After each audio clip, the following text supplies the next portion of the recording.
to a nunnery go? Well, actually, I may go to grad school.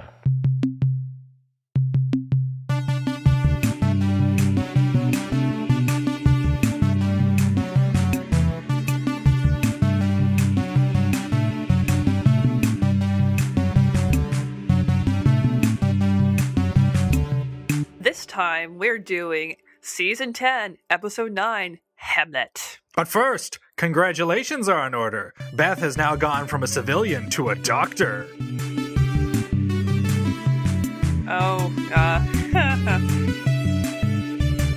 Yes. What do I say about that? I don't convocate until the spring, so I guess I can't call myself that yet. And then once I do, I'll spend the rest of my life explaining to people, no, not that kind of doctor. Hey, yeah, I suppose that still happens. Just in case you are living in the setup for that joke of, oh, someone's choking. Is there a doctor in the house? I am a doctor of literature. We're all going to die. But how do you feel now that this long hellish journey is over? Well, it's not quite over yet, so I haven't quite pulled myself out of it. There's a few quicks and tweaks to do to the dissertation before it's done. But it's certainly nice to know that it did not defeat me. That's true. And Quicks and Queeks is my favorite off-brand CBC radio show.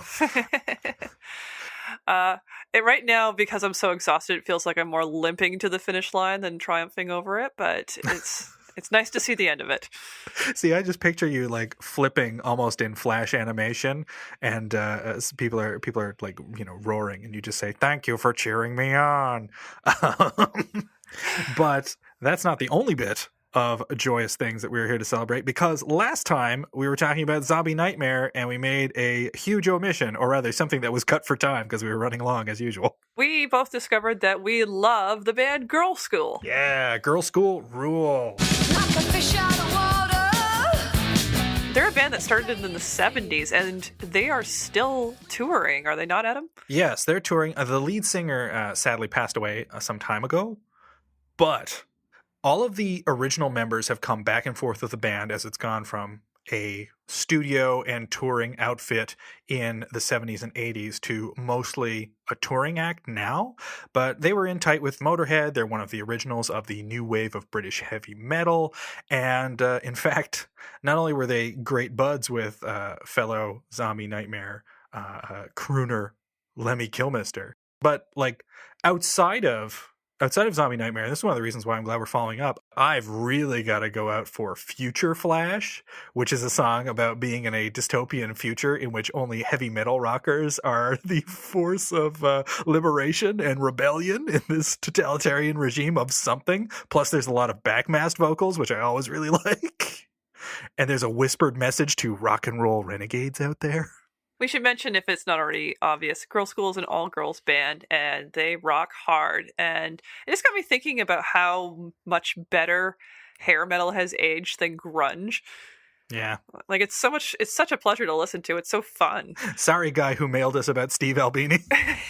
Grunge sucks. And hair metal totally rules. On that note, should we get to this movie? Yep, we're once more into the breach, as they say in that famous play of Hamlet. This time we watch Season 10, Episode 9, Hamlet. Oh, I better take my voice-lowering pills for this. Hamlet was a Danish prince who had it all until they took it all away. Something wicked this way came by the name of Claudius, who poisoned Hamlet's father and took his mother. No charges can be laid because, as king, Claudius has one powerful ally: diplomatic immunity.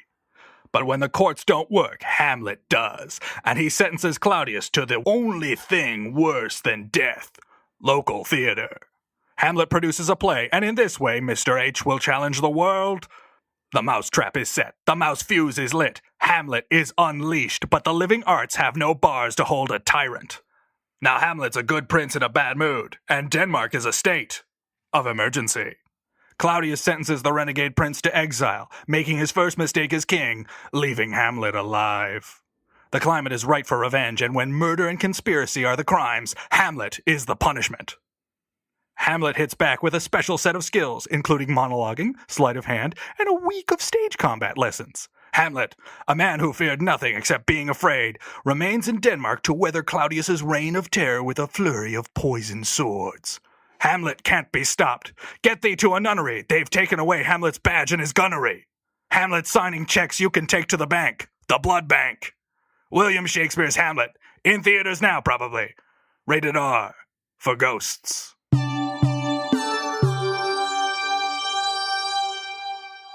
Whew, tough act to follow. In the prologue, Tom explains that from now on he will be spelling his name Sirveaux, Sirveaux, très français. And that's Tom with an H, by the way, before the T. When we return from commercial break, Crow has gotten in on the fancy spelling, having put an umlaut over the O to spell crew, C-R-O-E. Pearl Forrester comes in to brag about a virus that will annihilate the population of Earth, but gets sidelined by the SOL's game of three-card Monty. Mike makes an offer. If he wins, he gets to choose the movie. If Pearl wins, they'll watch 2 bad movies. Mike does win and demands the best of the best, Hamlet. Never one to be outdone, Pearl sends him a drecky, German, made-for-TV version from the 60s. In segment 2, Crow and Tom pretend to be the ghost of Mike's dead father. But Mike notes that his father isn't dead, nor any of his other relatives that the bots can remember. In segment 3, Crow and Tom brainstorm their own experimental productions of Hamlet, including a performance done under the sea in scuba gear. And then we considered a bucket-head Hamlet. The buckets, of course, symbolizing modern man's faceless conformity. And an all-furniture version. They end by showing Mike a percussive interpretation of Ophelia and Hamlet's heated exchange in Act 3, Scene 1, using bongos, and obviously for Hamlet, a pair of maracas. In segment 4, Mike and the bots put on the game show, Alas, Poor Who?, where the bots attempt to identify the person based on one of their bones. Guesses include Biz Markie, Nancy Allen, Roland Gift, Ted Stevens, and Ralph Waite. Yeah, I don't know who any of them are either. In the final segment, the bots present Mike with a Hamlet action figure who is able to deliver his famous soliloquies with the pull of a very, very, very long string. Meanwhile, the character of Fortinbras shows up in Castle Forrester to complain about how often he is cut from modern renditions of the play. So, this has been one of the more contentious episodes in all of Mystery Science Theater 3000 history. So I have to ask, as our resident sci-fi defender, Beth, as someone who kind of enjoys this era, maybe, I don't know, it's hard to tell from episode to episode at this point. What did you make of Hamlet? Here comes the beer. It's perfect. Let's get into this. This is a fascinating episode. Now, don't get me wrong. It's not good, but if you're an MST3K fan, I really think this is an important one to watch. I'll second that, and I'll go one further. Of the 3 episodes we've watched of the sci-fi era, this is the best one. Whoa! Boom! Because you know what? For the first half hour, I was really enjoying this. Yeah, this is not nearly as horrible as people make it out to be. I really got the sense that this was the bad movie that turned MST3K into a bad movie, where it got kind of sucked down with the badness and kind of lost all coherence. But it's just a really fascinating experiment, and it's so, as a fan, to see what works and what doesn't is really fun to pick apart. Yeah, this is an experimental thing that is worth checking out for diehards, but it's definitely not a good intro episode. No. They wisely didn't put this one on Netflix. We'll get into this more in a bit, but you're right. The reputation of this episode totally precedes it. It's one of the most universally loathed episodes of the show. And someone even wrote in, I remember there was a very early fan letter that was talking about how they were pretty grateful that Sci-Fi picked up the show, but they did lament having to watch Hamlet. But we did get some more recent letters and tweets from folks about this particular episode and their fondness for it. One of the messages that we received came from Twitter. Jessica writes, I love the MST3K Hamlet. It's funny watching them score riffs off Shakespeare, plus the grim Germanic dourness of the production itself. They never did anything remotely like this, which is a great relief to most, apparently. But lines like, hey Hamlet, why don't you Ramlet? Makes me laugh, so I guess I'm a cheap date. We also heard from Ross from Facebook that he claims that this has always been a favorite of his, and I'll just quote from him. Mike thinks that there couldn't possibly be a painful version of Hamlet, and in true Shakespearean fashion is hoist on his own petard. And he points out that there's just some really interesting things about the movie that my particular favorite that he pointed out, the strangely ornate and beautiful tapestry that Polonius hides behind that is completely out of place in the stark and Spartan set design. I will talk about that later. And I totally, I had this thought too, so I was delighted that someone else picked it up. He says, seriously, the whole thing looks like it was staged by Dieter from Sprockets. And I'm going to just take this longer passage because it's really interesting. When I was in high school, my English teacher used this episode as a sort of fun introduction to our Shakespeare unit for the year. If the Elizabethan language was too much for some of the kids, the jokes clued them into what was going on or being said. At the end of the unit, we watched the Zeffirelli version, and the results were most kids were more engaged. I think your teacher was just finding a way to not teach as much. That's true. My music teacher would put on Sister Act 2 for reasons I still don't understand. Anyway, the question of how you teach kids Shakespeare is a very interesting one, and there's a linguist out there. He has his own podcast called Lexicon Valley. And I know our producer Chris isn't a fan, but he is one of the proponents that new people to Shakespeare should be taught it in translation. No. I mean, unless they don't speak English, no. No, they probably shouldn't. But whatever. I'm just putting that out there. I'm not saying I agree or not. So if you're interested in getting into that debate, he gets into it in one of his episodes on Lexicon Valley. I'm going to jump in here and just add that I insulted this episode with very strong language at the end of the last episode because based on how I remembered it from the last time I saw it 15-ish years ago, this episode is better than I remember. I still I don't want to ever see this episode again, but it definitely was not the horror show that I recalled. Yeah, this episode is nowhere near as bad as its reputation, says I. Not as bad as reputation suggests. Mm-hmm. Buy it on DVD today. Adam, you have a little bit of experience in the stage. Have you ever had any dealings with Hamlet?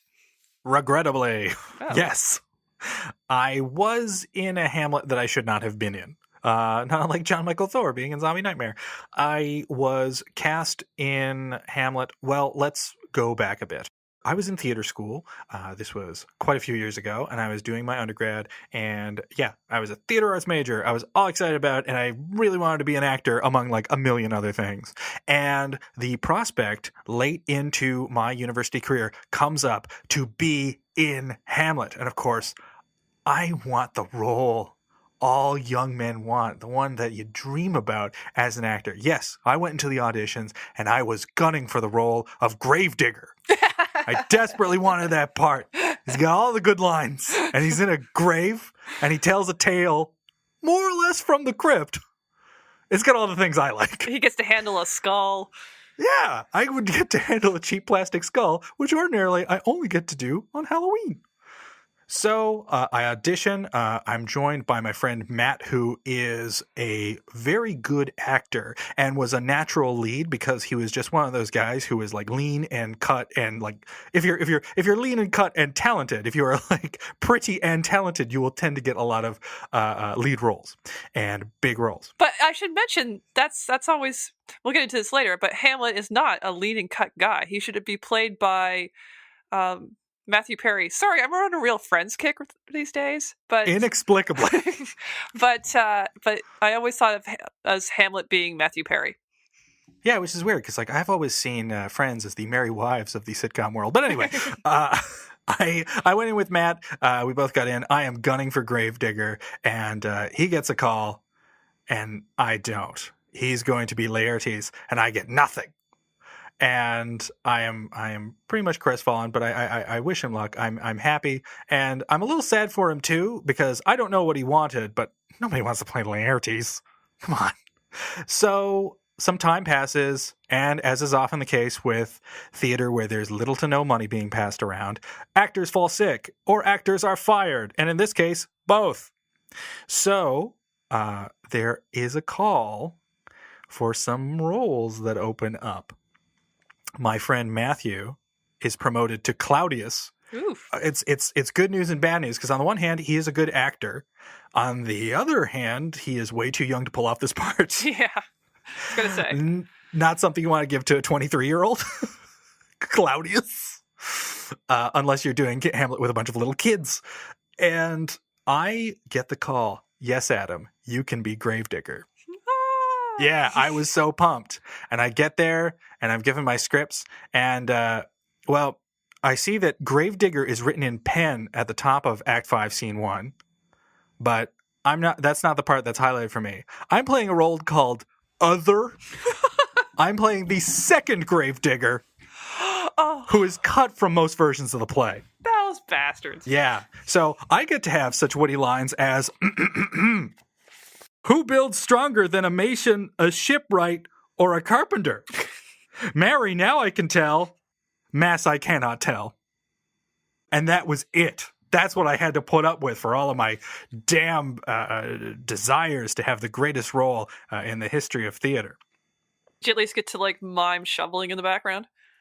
I did get to mime shoveling, and I was so bored and tuned out during one of the shows. The first Gravedigger, the good Gravedigger, prompts me for the line where I'm supposed to say, Mass, I cannot tell. And I kept thinking, because there's no way to make that funny. All the stuff the other gets to say, it's not especially amusing. And I am just miming and in my own head and angry. And he turned to me and gave his line. And I just turned to him and I said, I got nothing. And I screamed it at him. And it was the one genuine laugh that scene got in the entire run. That said, I don't want to bury anyone else in this. Like I said, a lot of the actors were good. I was constantly grilling our Hamlet because he was the son of author Robert Munch. Yeah. So I kept asking him about Paperback Princess. Our ghost was an opera singer, and he was amazing. And we had a perfect Polonius. So again, good show. I may or may not have ruined it. And my weird behavior like that got me to talk to my doctor about changing my psychiatric meds. So you see, Hamlet inspires people to correct their own madness. The end.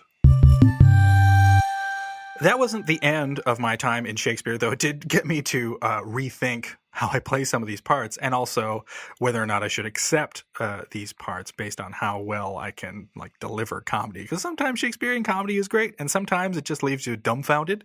But I got a role in Antony and Cleopatra playing, again, a part that is often cut of Sextus Pompey. And again, I read the part and I didn't understand it. He's like the major villain for 2 scenes and then disappears because he's murdered off stage. But he has the most suggestive name. He does. And that was actually, I'm really glad you mentioned it because that's what I ran with. I decided to play it like a Batman villain from the 60s Batman.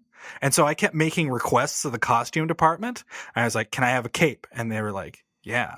Can I have gloves, white gloves? And I said, yeah. Can I have a monocle? And they said, yeah. I was talked out of a cane, and eventually the monocle was removed right before performance because it's hard to act with. I am no Burgess Meredith, but that's who I was inspired by. Burgess Meredith as Penguin, Frank Gorshin as the Riddler, and John Aston as the additional Riddler. And that is how I met Michael Collins, who is a friend of ours and a friend of the show, and now a podcaster on the Megaphonic Network doing This Is Your Mixtape, of which 2 episodes have now dropped. And that is kind of the thread line that got us together on this show and how we met, is that Michael did the English program with me. And he was the one who suggested that you and I would hit it off and kept trying at different times to friend blind date us, so to speak, even though we seldom had a chance due to the fact that we were living in different cities and had very different schedules. Indeed. It was a little bit hard to do. But that's one of the joys about doing this podcast, Beth, is that I get to spend some quality time with you. That's right. Has anyone ever told you you're not funny? Adam here. I'm the not funniest. And this is not a cross promo. Well, it kind of is, but hear me out. On this episode of It's Just a Show, we were looking at Mike and the Bots making fun of Hamlet. And I thought it would be nice to mirror that by going on a Shakespeare-themed pun run, paying homage to Pun Master General Andy Zaltzman. The results, unfit for even groundlings to hear, have made their way to a special pun-themed episode of You're Not Funny. You can find it at www.megaphonic.fm/funny/3. So here I'm feeling the pressure as a doctorate of literature to say something intelligent about Hamlet.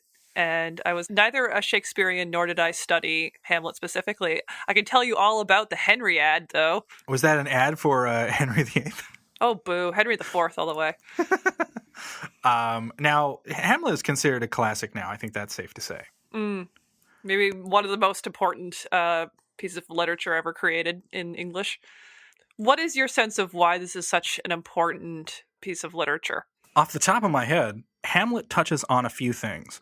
For one, at its heart, it is kind of a revenge story, but you have a guy who fails to act. And it is largely about a guy waffling and not doing anything and hurting everybody in the process. And then for everything that he does end up doing, he just punishes everyone around him. We never really get a sense. I mean, it's debatable, but you never really get a sense of how real Hamlet's thoughts are. I know that Claudius does admit more or less to murdering the king, but I do think that Hamlet strikes a chord because it's at its heart a revenge story, but it's a really unconventional revenge story, and because it has certain kinds of ambiguities in it, that's what makes people return to it rather than any particular specific things that are there. It's the fact that it can be retold in a lot of ways that I think fuels its constant reinterpretations and its continued life. So here's where I do what little I can to show that I spent the better part of a decade learning something. So my impression of one of the reasons why Hamlet is so influential was that it was so different from everything that came before it.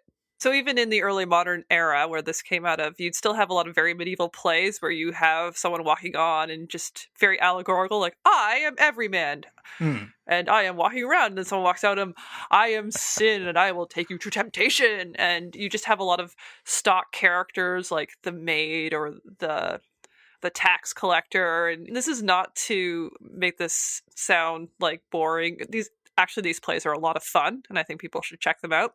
Mm-hmm. But then you have Hamlet come along, and he's not a type. He doesn't fit into any kind of preconceived type. And he's completely ambiguous as to whether he's like a hero or a villain, or, like if he should be considered admirable. And of course, there's those meta moments where he's basically kind of talking as an actor, and that's one of the things that Shakespeare does so very well. And it's just interesting because his contemporaries, like, he wasn't the best wordsmith, even though we've been taught to think that Shakespeare was very deft at words. When it came to Elizabethan theater, no, he was kind of a schlub, I think Johnson actually, in his ode to Shakespeare after his death, he knew little Latin and less Greek. Like, he was not a classically trained playwright. Oh, I actually didn't know that. Yeah, but people remembered his characters because he was doing weird things with them that nobody had ever done before. And of course, from that famous show that we will reference later, this is maybe one of the best renditions of a modern man, in terms of showing an interiority that was never really present before. And that might be one of the reasons why the Germans seem to like this play so much. Have you heard about how much the Germans love the Hamlet? I know only that Germans love David Hasselhoff, but I guess this is a window into the fact that Germans love Hamlet. But I've never known why. It still kind of baffles me. I've read a few things about it. Apparently they were very drawn, especially in the 17th and 18th centuries, to the idea of a hero who is kind of split between action and thought. And this might be hard to believe, but for a lot of modern history, Germany was the thinky place, not the acty place. So they always felt this sense of like, are we not successful as a nation because we're dithering all the time? And then the 20th century happened. Oh no. But even after that, like when Germany was split into East and West, Hamlet would always be a way for them to kind of think through what was happening in their nation. And even recently, I guess, Angela Merkel was referred to Hamlet because she waited too long to act on the Greek financial crisis. So it's something that is very important to their culture, which is maybe an insight into why it's we're watching a German version of this play. That's likely the case. I mean, I know that they would sometimes make foreign language versions of movies. Like we talked about the two different Draculas that were shot at the same time at Universal, but this wasn't like shot alongside any other version of Hamlet. It just seems to be an independent production that for some reason was brought over by Janus Films, which did distribute like a lot of foreign movies of note, which leads me to think that maybe this is celebrated in Germany or was at one point. Well, Hamlet is played by Maximilian Schell, who I get an impression is quite a big deal over there, or he was. And if you haven't seen him before, he is a very handsome actor. And he, he's mostly a German actor, but he did come over to America, and he did some Hollywood movies, and he won an Academy Award for Judgment at Nuremberg. Yeah, and if you like watching weird live action attempts at movies by Disney, he stars alongside Anthony Perkins in The Black Hole, a weird space movie about going to heaven and hell that they made in like 78. Really? Yeah, he's great in it, but did you notice how much Shell looks like a young Anthony Perkins in this movie? It's equally hard to tell them apart in The Black Hole. Oh, really? Yeah, but it's one of those dark, weird Disney films like Watcher in the Woods that's fascinating but not entirely successful. And it features a great score by Star Crash's John Barry. Oh, interesting. So yeah, I was just trying to think about what was particularly maybe German about this interpretation of Hamlet. And one thing that struck me is that the set design is so spare. I initially thought like, oh, maybe this is an East German production, like a Soviet bloc, no luxury whatsoever. But it turned out to be a West Germany take, which makes sense because how would they get films over from East Germany into Hollywood? Still, it was interesting to think about just where this was happening in history. Yeah, I gotta say, I've seen Pinter plays with livelier set design than this movie. So it seems weird to me that if their attraction to, according to this news article, which I will add to our show notes, is that they like the push and pull between action and thought. I thought this was a really weird and actually very unsuccessful interpretation of Hamlet, because you don't see that. Hamlet is very kind of impulsive and scene chewy. Like, he doesn't seem like a very contemplative person in this rendition. He just seems like a bit of a bully, frankly. And I don't think that's Maximilian Schell's fault. I think that it was just somebody who was stage directing this did not have a very good sense of Hamlet. Do you get the sense that maybe because there is that kind of clash between repression and acting, that Hamlet is just like constantly demonstrative and constantly pushing people and is really aggressive? I mean, from word go, we never get a sense of Hamlet, and that could just be in the edit of this film presented on the show, but we never really get the sense of Hamlet as normal, and we just get him acting out. Mm-hmm. And there never seems to be like a distinction between his performative madness and who he is and what he's plotting to do.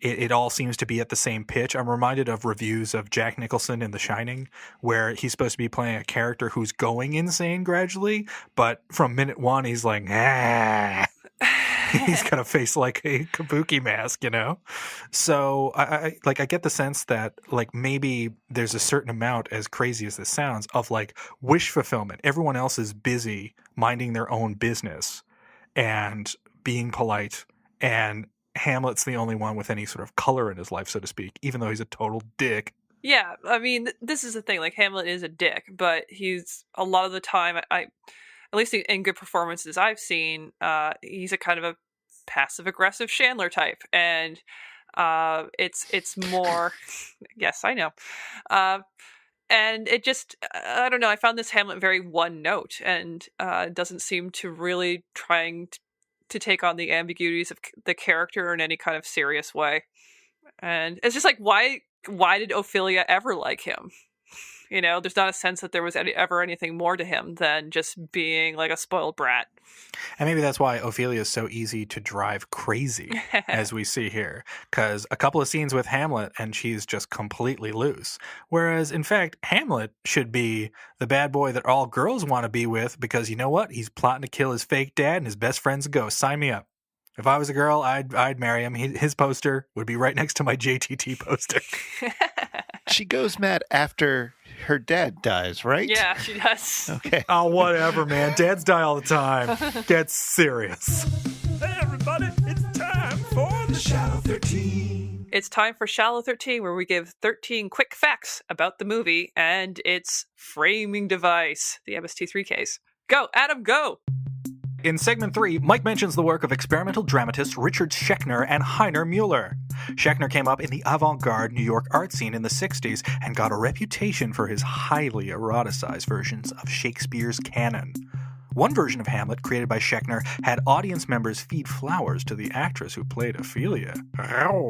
Meanwhile, Heiner Mueller was an East German playwright whose dense, enigmatic plays continued to have an impact on the world of drama.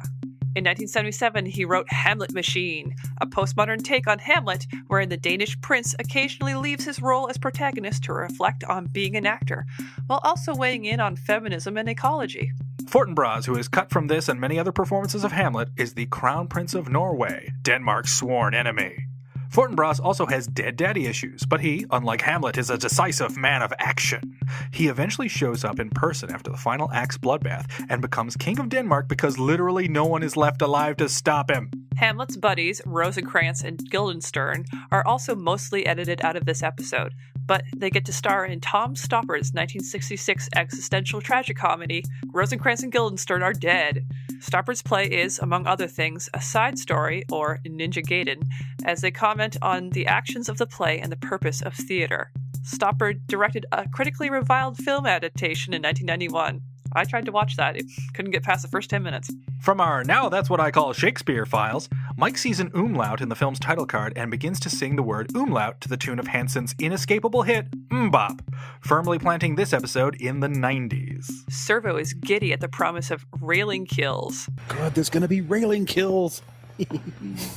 The action movie cliche of a bad guy getting shot near and ultimately falling off a railing.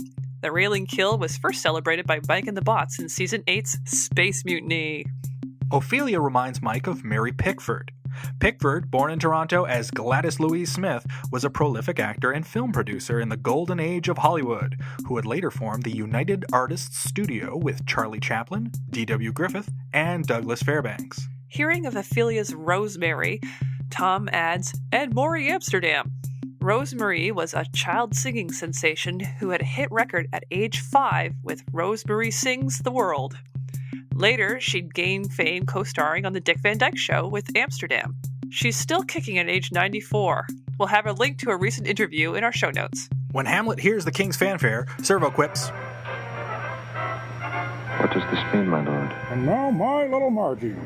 My Little Margie was a beloved radio sitcom that segued into television. My Little Margie, starring Gail Storm and Charles. The plots were the usual mix-ups and capers, distinguished by Gail Storm as the titular Margie, who would signal anxiety with comical stuttering.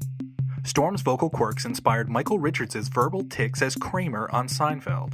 Crow describes Claudius as an Oliver Reed stand-in. Oliver Reed was a larger-than-life, hard-drinking actor who worked with directors like Ridley Scott, David Cronenberg, Stuart Gordon, and Terry Gilliam, but is best known for appearing in the films of the only director who could tame him, surrealist Ken Russell.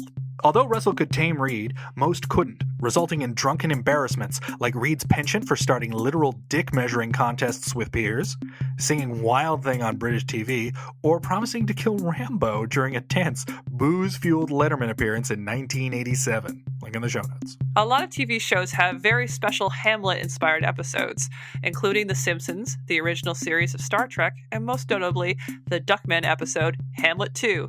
This time, it's personal. And of course, we would be remiss not to mention Canada's own native interpretation of Hamlet, a little film from 1983 called Strange Brew. And that's time. So, Adam, what is your favorite line from that Duckman episode? Oh man. I think it has to come from the exact moment where they're doing the play within a play. And Duckman has written a play about King Chicken, who he thinks has murdered his dad. And one of the lines from the play is, I take off my top in dismay. Oh, that's also my favorite, but I remembered it differently because Duckman is a horn dog. And so he rewrites the entire Hamlet play so that all the women are constantly taking their tops off. Yeah. So at one point, Gertrude takes off her top in despair. Oh, that's also there. Okay. And there's also this great exchange, which is totally worth mentioning, What, Duckman, were you doing a soliloquy? No, I'm against drugs, corn-fed. I was just talking to myself. So we've actually talked a lot about Hamlet, and we've addressed that this episode is not as bad as its reputation suggests. Beth, did you have any favorite riffs from this episode? Yes, it's funny you should say that, because my favorite riff kind of makes me realize what doesn't work about this episode overall. My very favorite is when they come back from break and you have Ophelia doing some embroidery, and Mike says, "This was supposed to be a duck."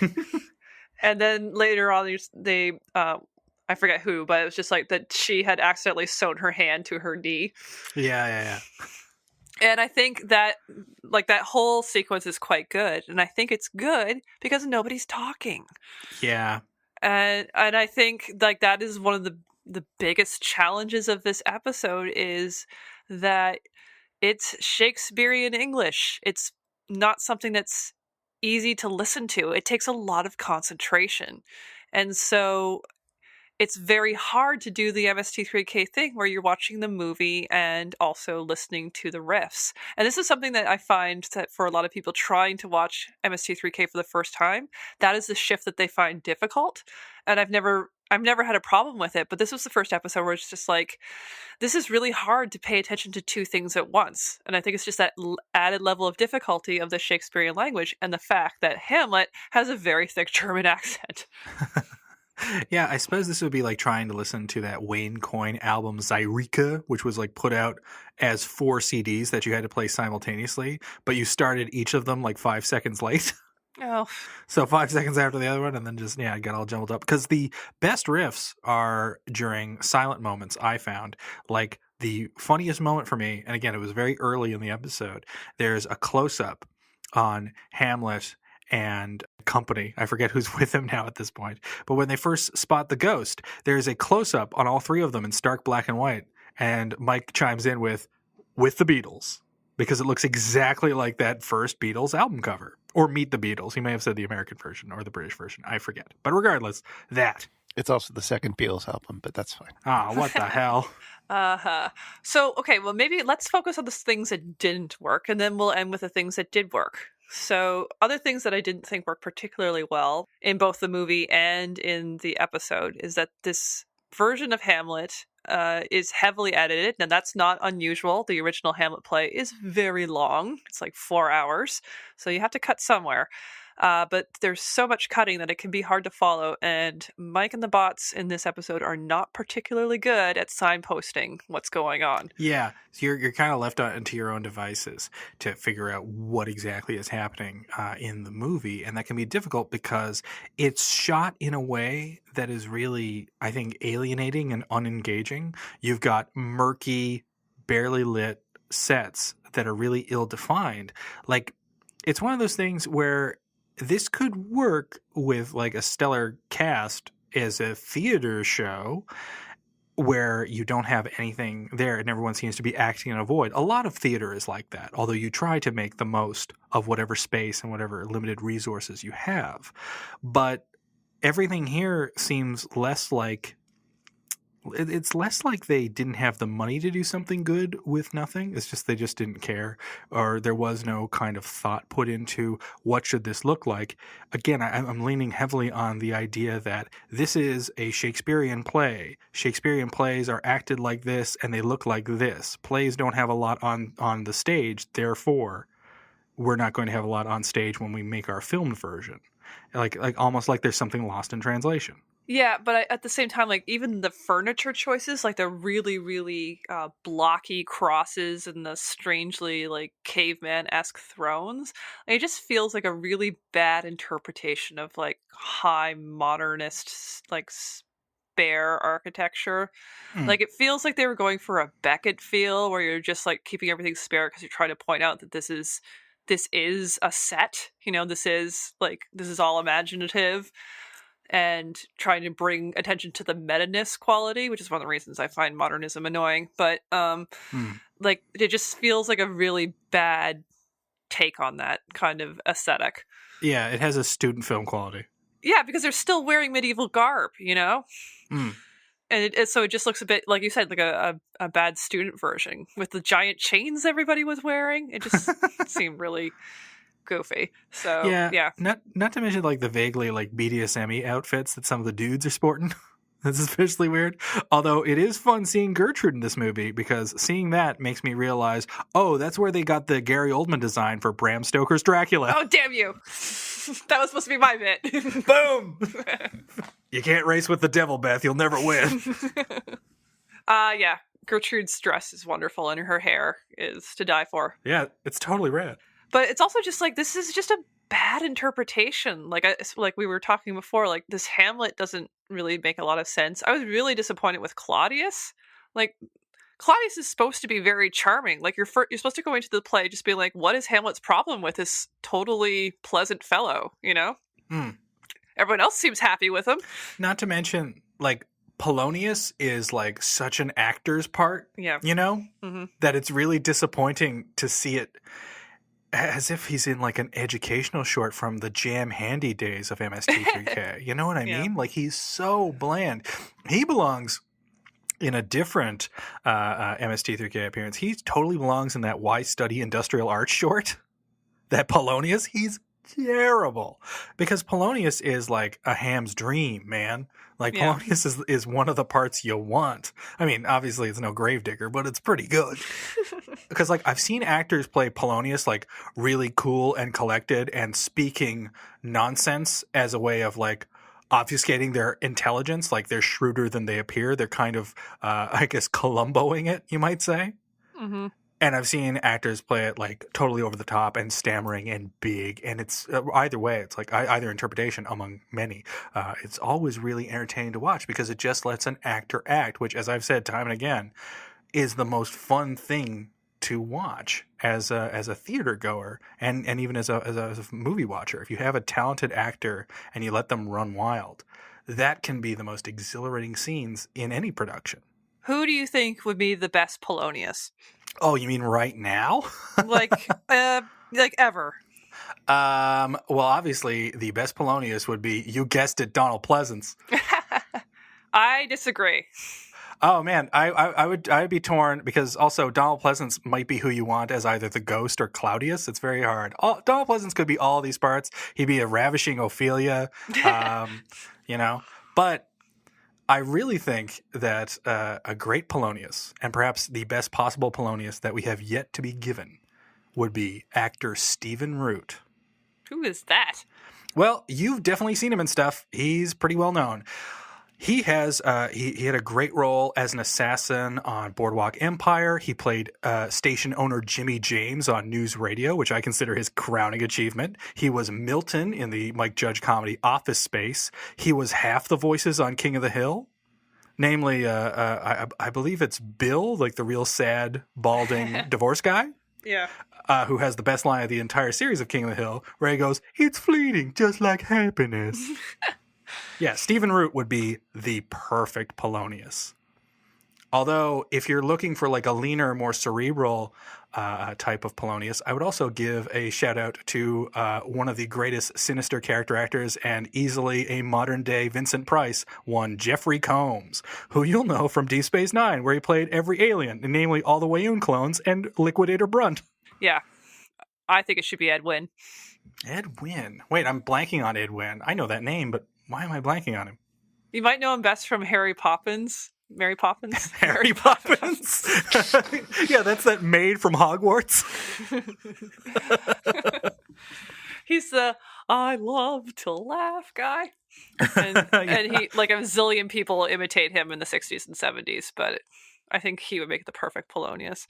I also think that maybe we should talk about Mike and the Bots a little bit more because I just felt like they couldn't decide what register to take. So they're doing the kind of sci-fi bro-y humor a lot of the time, but every once in a while they just let slip like, oh, hey, we're educated guys who know a lot about this. Like when they make a bunch of jokes about the Globe Theater and, you know, like... I was just like, guys, you're doing a cerebral play. Like, lean into it a bit. Well, season 10 is not really the place where MST3K brings its A game, I think you'll find. But I do think there was some good goofs here. And again, had it been a different era of the show, even just late in the Comedy Central years, this, I think, could have been a knockout episode. I really do think this could have been great because, like, they've handled slow, dry, talky episodes before, even episodes with cultural barriers, like the famous Russo-Finnish films that they would do. And, like, those are every bit as incomprehensible as this, if not more so.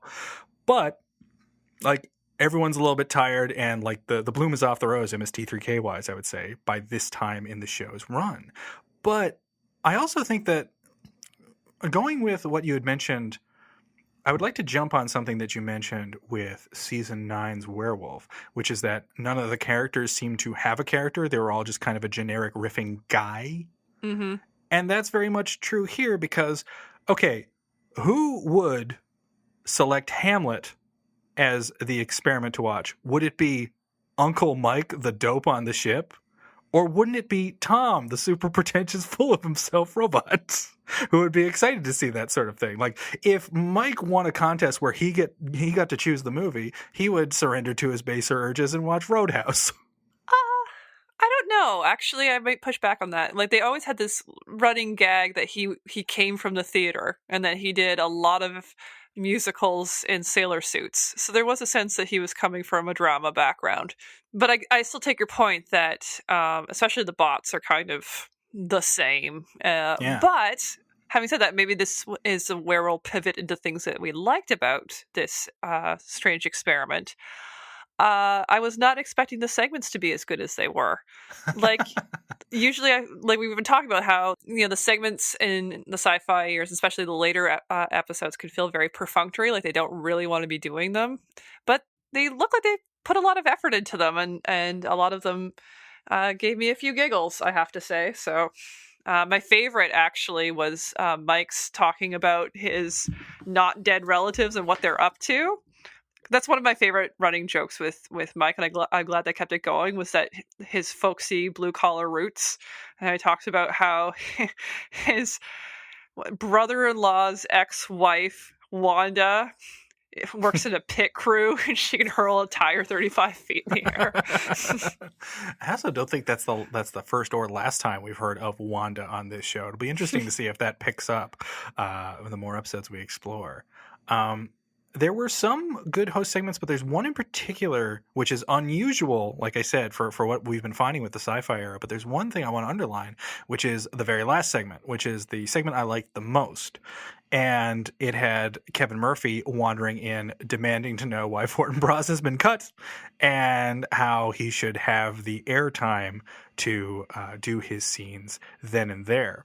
And while I've often found the Castle Forrester / Mad segment of the sci-fi era to be kind of cringy, what with the tilted Dutch angles for no apparent reason. And Kevin Murphy as Bobo, which is always awful.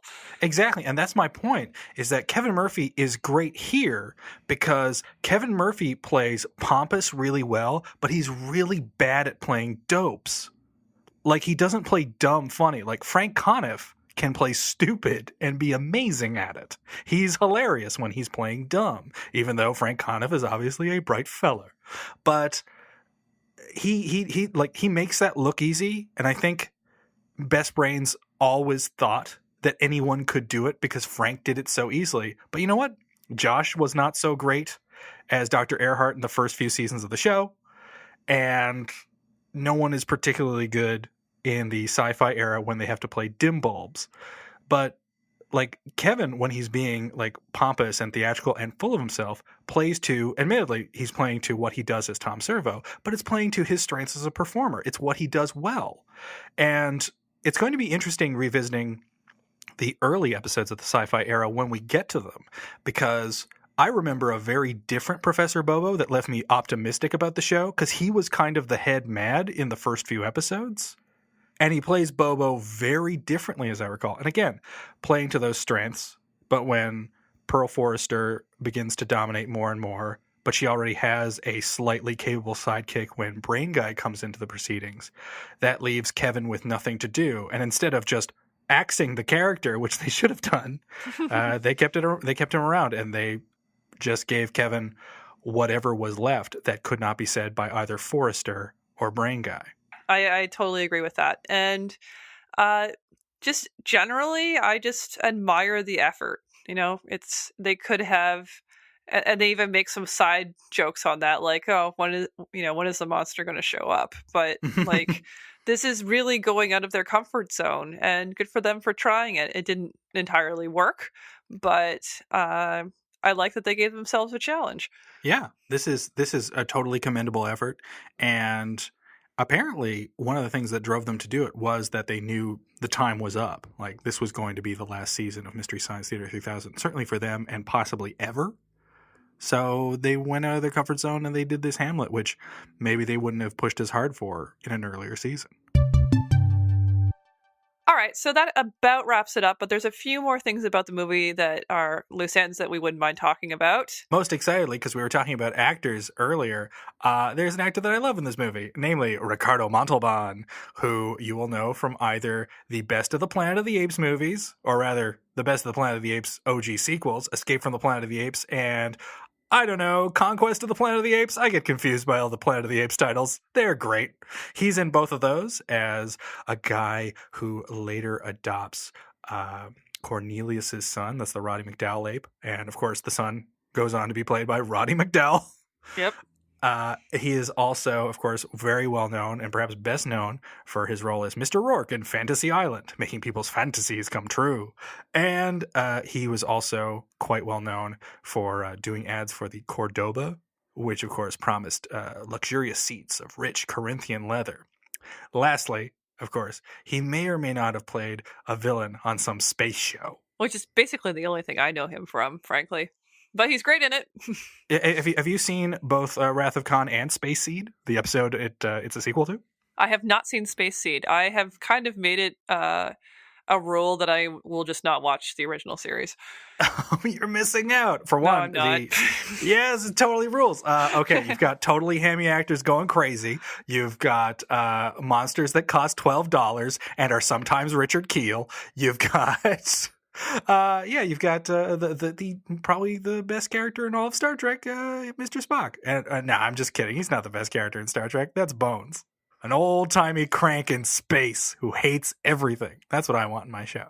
So I finally watched the episode with Clint Howard, who plays the little kid, and it was terrible. And you're talking about the core maneuver, and it totally rules. What are you talking about? It's an excellent episode. And also, what's more ghastly and freakish than Clint Howard? Do you watch these in some kind of altered state? Because yeah, an enjoyment of Star Trek, which is its own altered state. No, I totally love the original series, and at least as far as rich characters are concerned, I kind of consider it to be tops as far as the old Star Trek canon is concerned. Maybe being neck and neck and occasionally bested out by Deep Space Nine, because there is no Garrick in the original series, sadly. Nor are there any Wayoons to throw around. But Ricardo Montalban is probably the best villain, and he's in the second best Star Trek movie, behind, of course, the greatest Hamlet adaptation of all, Star Trek VI, The Undiscovered Country. Yeah, it's where Christopher Plummer, a Shakespearean actor, and William Shatner, a Shakespearean actor, who got into acting to do weighty Shakespearean roles, are both cast in a silly sci-fi thing, and they quote Hamlet at each other until a ship blows up in outer space. That's the movie. I should admit I haven't seen that one, so...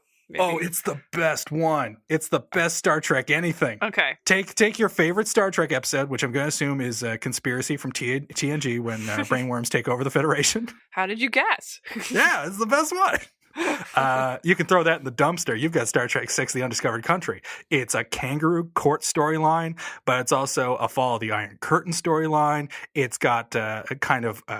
comedy about not knowing outer space languages. There's also an assassination plot. It's just the absolute best. Plus, Captain Kirk, in true tradition, gets to make out with and then murder an evil copy of himself. Whoa. Yeah. So it's not the one where they meet God. No, that's Star Trek V. Okay. Is this still the Ricardo Montalban segment? I don't think sort so. of. I mean, we were talking about lots of interesting stuff. But yes, he is. Here's the sad thing about Ricardo Montalban is that despite being a prolific actor and despite being a beloved pop culture icon, he never really feel like he did anything worthwhile and he did anything of note. Like, he never had a truly great part, despite, he plays Claudius here. And I think he does a really good job in the dub and provides the film with what little personality it has. And I'd also go so far as to say that I really wish that he wasn't so kind of shackled with doubt and maybe even a little bit of embarrassment of being attached to Star Trek in his lifetime, because there was a time in which he was considering turning down Wrath of Khan despite how good he is in it, because he thought that, people only know me as Mr. Rourke. I probably can't play anything else, and had to be like coaxed out of a sort of reclusiveness about reprising the role. He eventually played it. Everybody loves Wrath of Khan. Everybody loves him in Wrath of Khan. And I guess at some point he kind of got into it and realized it's like, oh yeah, there's a reason I've been like working as an actor for decades in addition to having the lead in a TV show and starring in a bunch of movies. He has something. He has charisma. He has talent. And as a goof, I think on one of his first days on the set, the director and writer of Wrath of Khan, Nicholas Meyer, actually made a little robot with Hervé Villechaise's face. They said, yeah, we're giving your character a new robot buddy, and then wheeled out this robot tattoo that I believe has an acronym of TATU, not like that rock band. There is a photo of him losing his mind, hysterically laughing at the sight of Robo Tattoo, but sadly, Robo Tattoo did not make the final cut of the movie. Well, all is well in Denmark once again. So let's get to our random question. Chris, what do we have today? Username at BLTwithHam69 tweets to say, I've been listening to this episode, and it's been very informative, but can you tell me once and for all to be or not to be? Be until it's taken away from you. Eventually we will all not be. I have to respond in the original Klingon and say, Tak pech. There you go. See, Star Trek 6 is the best one. You learn stuff. If you've been affected by the issues on this show, if you want to chat about Hamlet or Girls' School, heck, if you want to ask Beth and Adam anything, get in touch with us. Our website is itsjustashow.com, or we're on Twitter at itisjustashow. We'd love to hear from you. We'd also love it if you left a review on iTunes. Include the word stoic, and we'll read it on the show. It's Just a Show is a podcast from Megaphonic FM. Find all our fancy little shows over there at megaphonic.fm. And thank you to all our Patreon supporters. You can support It's Just a Show and access some superfan bonus bits by going to itsjustashow.com/Patreon or patreon.com/itsjustashow. And if you want to follow up on anything that was mentioned today on It's Just a Show, you'll find links in our show notes at itsjustashow.com/episode/17. All right, Chris, we've covered Hamlet. What's next for us in the world of Mystery Science Theater 3000? To watch or not to watch, this is the episode. Whether 'tis nobler in the mind to suffer the slings and arrows of outrageous acting, or to take flight to space and see some dinosaurs and, with an H-bomb, explode them. Next time, we see the undiscovered country of Season 2, Episode 10, King Dinosaur. Ooh. With a short. Have you seen this episode, Beth? Nope. Me neither, actually. I didn't watch a lot of second season movies, and for good reason. They're often kind of slow. Oh man, I love everything that I've seen from season 2, but I have a few gaps, and this is one of them. So I'm looking forward to tasting this one again for the first time. I quite love Season 2 episodes, but this one is not one I remember very much of, so I'm looking forward to seeing it as well. So King Dinosaur, that's obviously going to be a Tyrannosaurus Rex, right? Because Rex means king. No, it's not. Do you want the spoiler for what it is? Sure, tell me what species. It's a brontosaurus with a crown. It's a jughead. It's a giant iguana. What? I wish you hadn't spoiled that. Okay, on that note, this is the last episode that's going to come out before the great holiday of Turkey Day, so I hope everybody listening has an awesome Turkey Day and watches lots of episodes. And listens to lots of episodes of this show. And remember, stuffing is better than potatoes. Ooh. Are we talking about like bread stuffing, or are we talking about that rice stuffing? Never heard of such a thing. We will not talk about it further. That's it. Take it away, Theme Squad.